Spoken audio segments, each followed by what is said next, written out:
I was asked to talk about how resistance to change and being in a comfort zone affects people with avoidant personality disorder.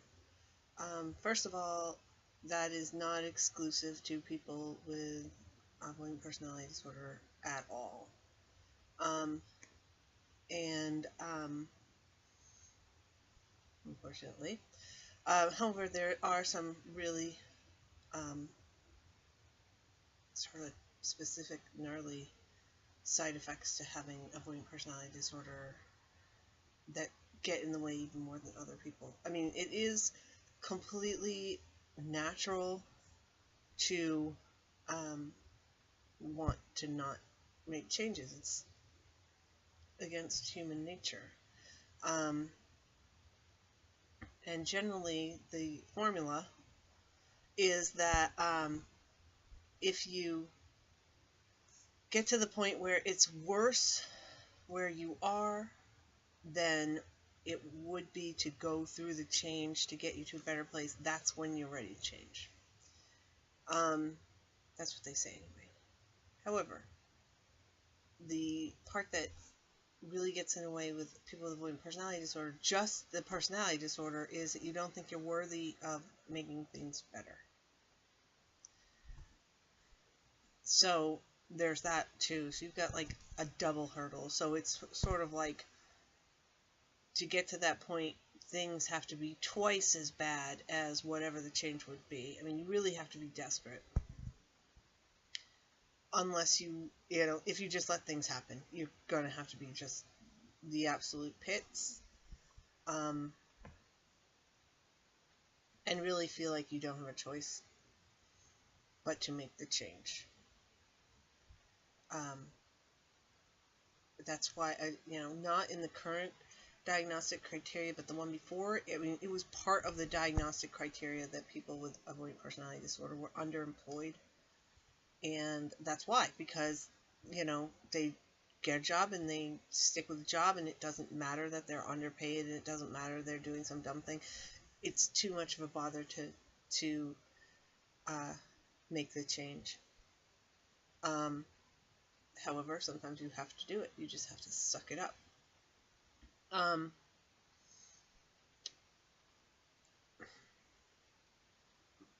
My advice. Okay, first of all, if you haven't read it, there's this great book. It's by Augustin Burroughs. He is an author. He does a lot of autobiographies. He wrote this book called, I think it's called This Is How. And, okay, I gotta warn you, this guy is obnoxious. He is straightforward. He is super funny, but he is blunt as hell. And he's like, this is it. No wonder I would like him, right? But his book is great, and it has lots of great advice in it. And, I mean, I don't normally recommend self-help books, except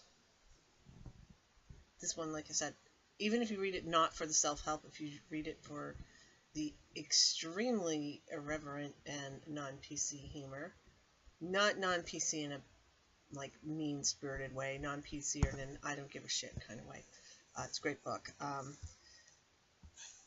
think that there's stuff in there that could help as far as really sort of getting your head straight. Because that's what you need to do. You need to figure out, okay, if something sucks in your life, which that means like something sucks in your life, you basically have to prioritize. And that's really difficult, and you have to find the one thing that you need to change. And some people, it's like, okay, we can take everything on at once and do small changes and everything will get better. In my experience, that does not work with somebody with avoidant personality disorder, because it's not a perfectionism. If you think you have a perfectionism and you have avoidant personality disorder, it's not. It's not. You might have perfectionism that leads you to think that you're not worthy and to avoid people. But if you have avoidant personality disorder with perfectionism, there it's just two different things. It's two different things. Because a perfectionist thinks that everything and everybody should be perfect and it has the same standard. Avoidant personality disorder, you have a higher standard for yourself than you would ever have for anybody else. And so, again, if it's, there's, I mean, maybe I should make a video about it, but there is a definite difference between perfectionism, between like OCD type behavior, and avoidant personal standards. They are three separate things. But those standards are pretty gnarly, and that's a big part of it, is that you think you have to do things correctly. It's not necessarily perfectly, but correctly, in order to be worthy as a person with avoidant personality disorder. So basically, you're all in. And it is so that problem is number one. The other problem is truly, and again, this is different from, say, straight up introversion. Straight up introversion, you'll have issues with being able to. Oh, the cat. No, this is the one that's reclusive. Come here. He doesn't like people. He's like me.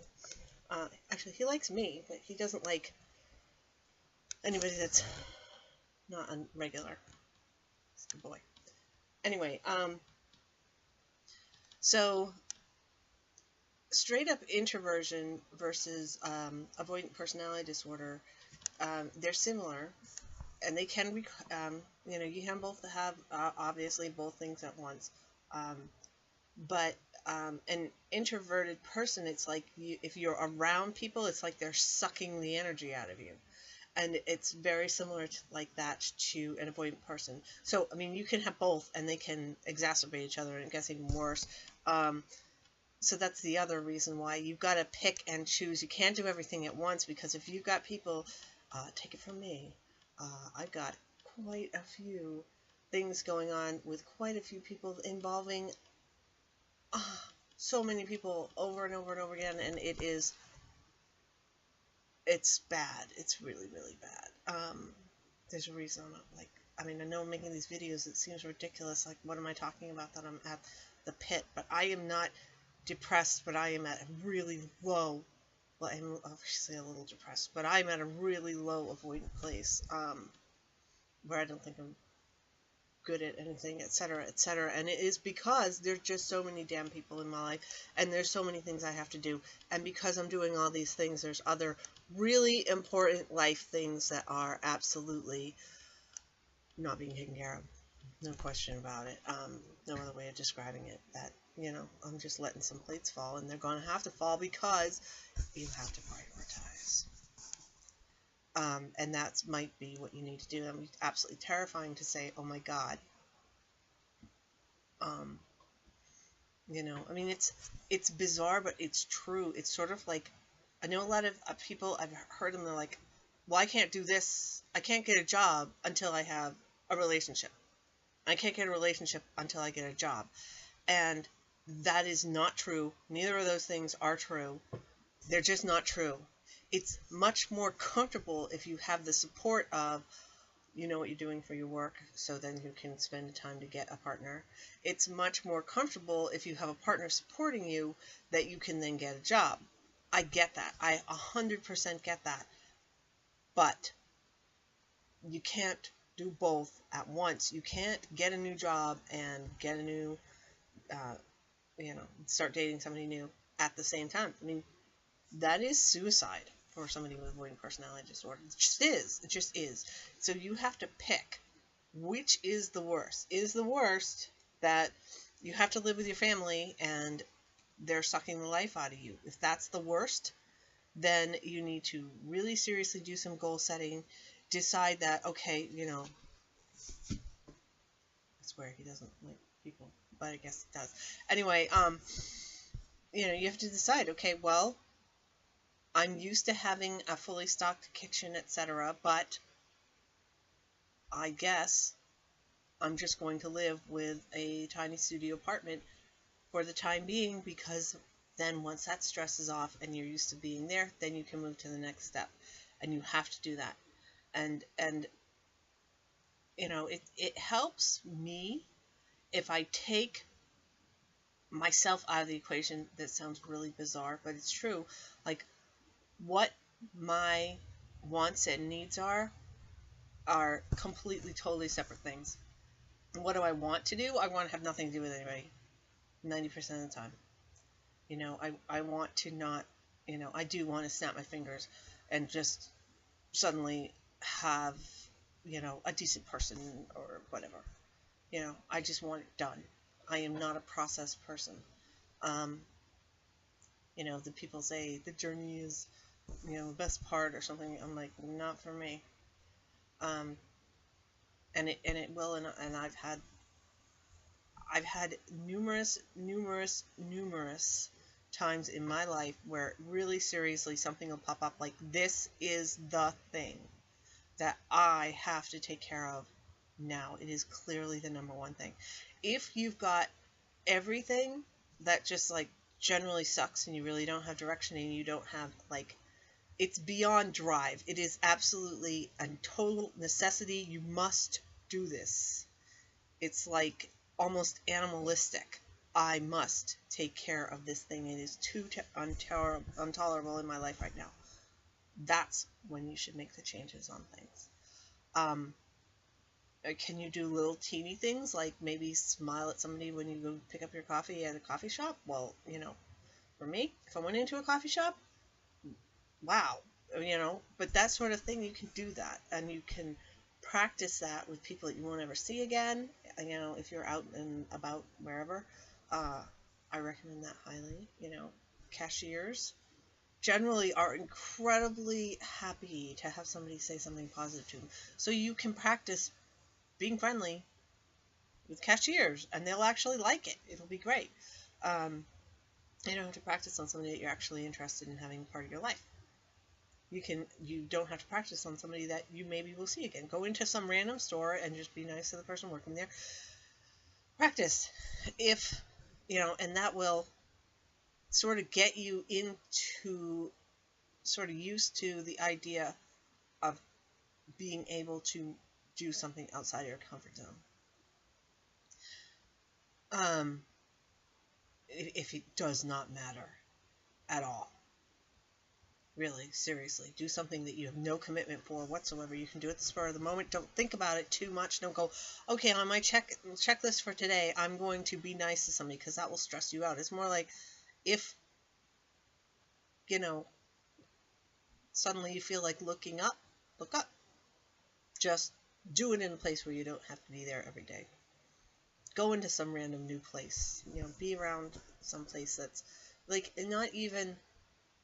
No, it doesn't even have to be like if you go to a really big grocery store, they might have 40 people working the register. So just pick a register that you've never gone down before. You've never, I personally, I'm really awful with names, but I remember faces. I know when I've dealt with somebody before. So do that. Go down a random checkout person and try to fight the avoidance. That can sort of get you, again, prepped until you get to the point where you're completely desperate, and it really will stand out. There is one thing that you're going to have to do. I mean, right now, my issue is I have to take care of my family members. And everything else, and I mean everything else, is dropping to the wayside. And that's what I'm doing about 10 hours a day, is caring for people in my family that need help. Believe me, that is against every single bit of my entire being. Ugh. I mean, I'm getting like 25 phone calls a day. Ugh. It's awful. Because of that, basically everything else is falling apart. And that's fine. It's going to have to happen, and because this is the thing I need to focus on, and then things will crest and start changing somehow, hopefully for the better, maybe for the worse, whichever. It won't stay here very long, and then I gotta clean up all the messes that are left over, and that is what you have to do to really make a major change. But again, you can have something in place that's really excellent that will make that easier to fix once you've got that new thing settled.